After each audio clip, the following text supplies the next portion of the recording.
Hi, everyone. So today we have another Wednesday Wisdom from my Success in STEM journal, and we are doing our last week focused on self-care.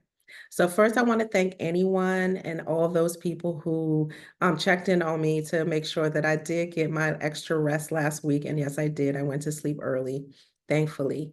Um, and I know that I'm getting pushback, right? Some of you are in jobs or you have businesses where you really are expected to be available 24/7, right? What you're doing is vital. It's not only important work, but it's vital for people's lives. For example, you could be an OB doctor and you have to be available for whenever the babies need to be born. So you're always on call. Um, you could be working in a war zone area where you are there to Doctors Without Borders, for example, and you're there and you really need to do what's necessary, no matter what time it is.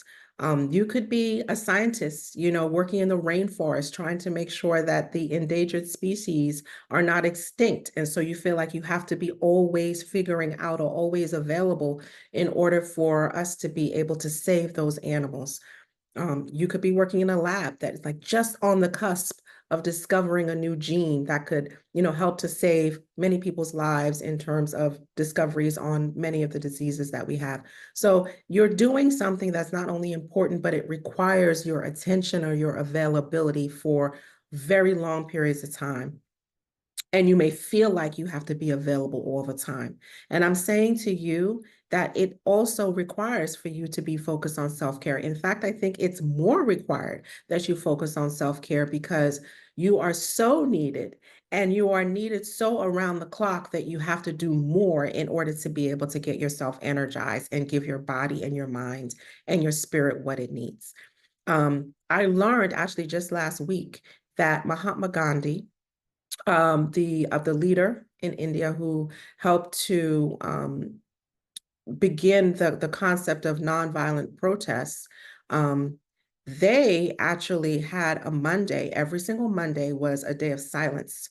And he required that no one speak to him. He didn't speak to anybody. Do not disturb me. I'm out. Time out.